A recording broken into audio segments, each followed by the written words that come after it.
everybody. Como é que vocês estão? Na verdade, hi guys, né? Eu uso everybody com os pequenos e acabo usando com vocês também. Como é que vocês estão? Espero que vocês estejam bem. A gente já vai começar a nossa aula hoje com um listening, tá? Calma que eu vou mandar por escrito o que é. Então, se você tem dificuldade no listening ou pode ter, calma o coração que eu vou mandar em anexo com as atividades de hoje, ok? Então você vai dar uma pausa no vídeo, vai escutar e aí a gente continua. Bom, tendo escutado, vocês vão marcar T para true, que é verdadeiro, e F para false, ok? Tendo feito isso, vocês têm aqui no Something to Say, nessa parte amarelinha, algumas questões, tá? Acerca, ó, you can choose one of these topics. Então tá falando sobre drogas, sexo sem proteção, esses problemas de distúrbio alimentares que a gente comentou na outra aula, sobre bebida, sobre álcool, tabaco, enfim.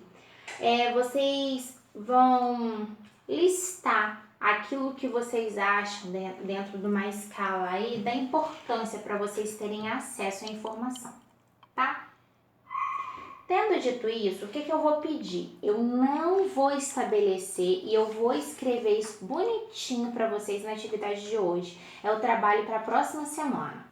Vocês vão fazer lá pelo próprio Classroom, tem como vocês criarem, ou então tem como vocês me enviarem pelo Classroom também.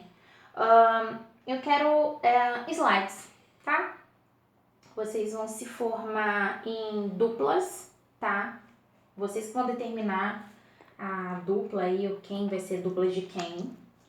E que vocês vão pegar justamente um desses temas, ó. Tá até aqui no Writing Connections, ó. Vou até deixar mais pertinho que eu coloquei tudo sublinhado aqui a lápis, tá vendo?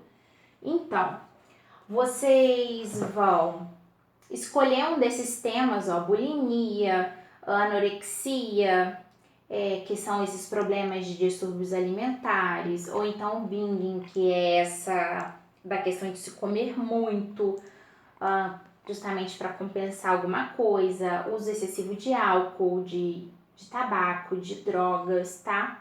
Aí vocês vão fazer uma apresentação sobre essa questão da importância da questão da saúde, quais são os malefícios que o uso ou a prática dessas ações causam ao nosso corpo. Sim, tudo isso em inglês. Eu não vou pedir muita coisa, porque eu sei que mesmo colocando em duplas ainda vai ser bastante coisa. Não esqueçam de colocar o nome de vocês na apresentação.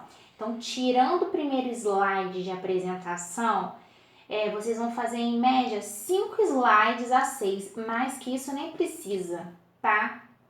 Repetindo, entre 5 e 6 slides, tirando o primeiro, que é a apresentação com o nome de vocês, ok?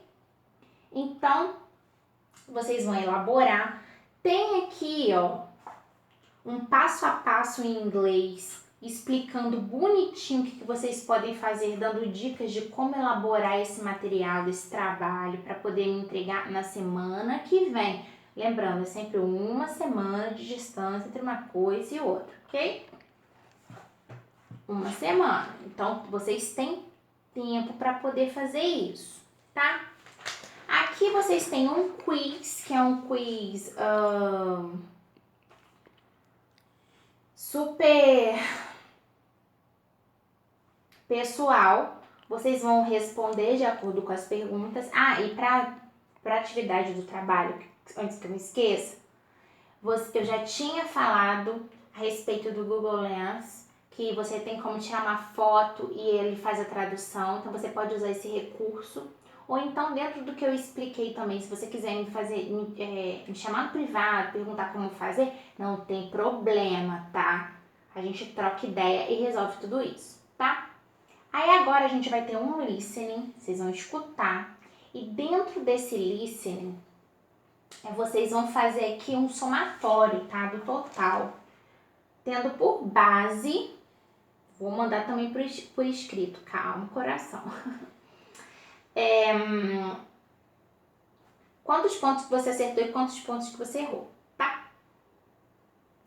E aí, no número 3, ó, tá perguntando o que você acha que esse total, né, esse somatório de pontos que você fez significa. E desses assuntos que foram abordados no quiz, qual que você acha que de repente você poderia desenrolar, procurar ter mais informações, tá? A gente vai pular esse daqui, esse 11 e 12, que ele tá meio que amarrado com a atividade que eu pedi para vocês fazerem no trabalho, então fica meio redundante, tá?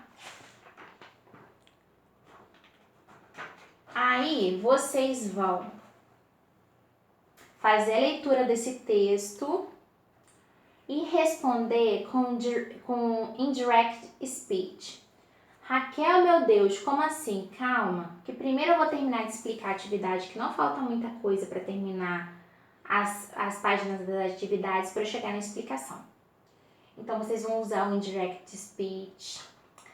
Nesse número 2 aqui, vocês vão fazer a relação do significado no português com o inglês.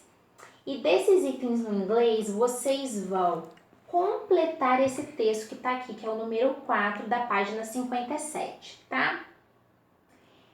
Depois, vocês vão passar esse texto para o indirect speech, tá? Que é o discurso indireto.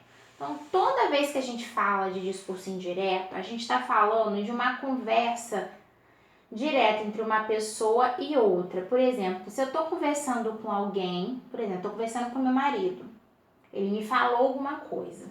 Por exemplo, Léo falou que não gosta de passas. Ele ama passas, mas é só um exemplo. É mais fácil eu falar que eu não gosto, porque eu realmente não gosto. Então, Raquel disse que não gosta de passas. Então, quando eu estou retratando, que eu estou reportando, que na verdade discurso indireto em inglês é reported speech, é quando eu estou usando a frase de alguém. Eu estou passando para uma terceira pessoa aquilo que uma outra pessoa disse para mim, né? Como se fosse um telefone sem fio. É tipo, menina, nem te conto. Então, usando um exemplo assim bem basicão, ó. Hi, I'm Raquel. Então, esse daqui é o direct speech, porque sou eu que estou falando. Mas se uma outra pessoa for dizer que eu estava me apresentando, tipo, oi, eu sou Raquel, she said she was Raquel. She said that she was Raquel. Ou seja, mas espera aí, o I'm está me indicando que é simple present. Por que eu estou usando aqui o simple past? Por quê? Quando a gente fala, por exemplo, ela disse que é Raquel, na língua falada isso indifere. A gente pode usar essa questão de tempo, por exemplo, tempo presente, tempo passado, de acordo com a fala do interlocutor, que não tem problema, porque quem está me ouvindo vai conseguir compreender o fio da meada da conversa. Mas quando a gente está falando de estrutura de gramática, aí muda de figura. Então, se eu tô no simple present, eu tenho que passar pro simple past. Mas isso daí a gente vai chegar, tá? Então, o que muda?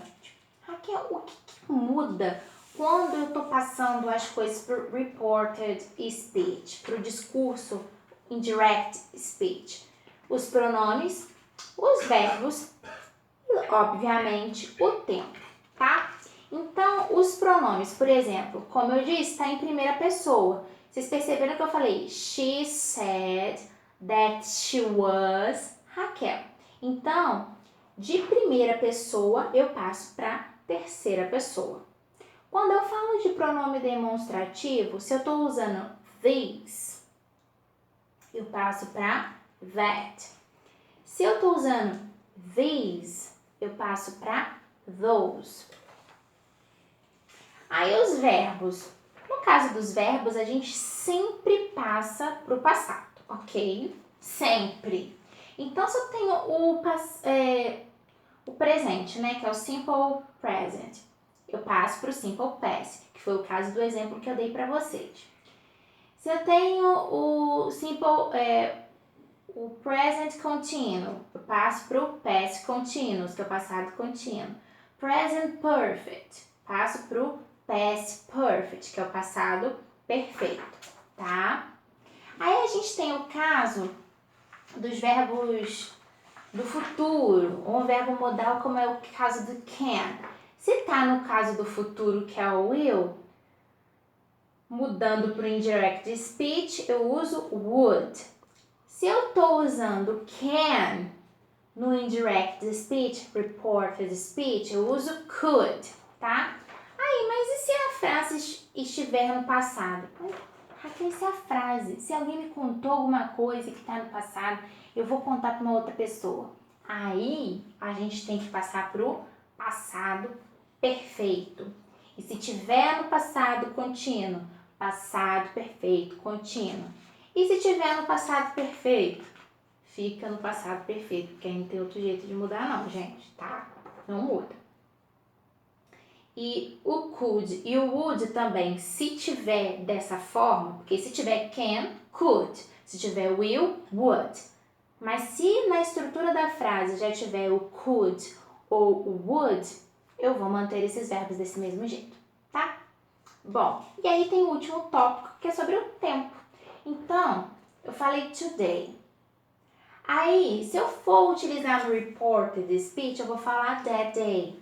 Ai, mas Raquel, o contrário de today não seria yesterday, que é ontem? Tá. Mas e se eu estiver contando isso fora desse espaço de tempo que não é ontem? Estiver contando daqui a 3, 4, 5 semanas. Vai ser yesterday? That day, tá? Se for yesterday, vai ser the previous day ou the day before, tá?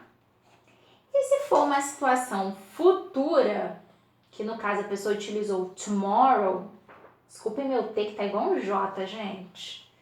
Eu posso usar, the following day, the next day ou the day after, ok? E por fim tem aqui exemplos da aplicação do que eu acabei de explicar para vocês. Então, I defeated everyone but Batman. Joker said he had defeated everyone but Batman. Tá vendo? O passado e o passado do passado, ok? E aí no caso de um verbo modal, verbo no futuro, a gente passa pro modal que é o would, tá? Então, I will defeat you now.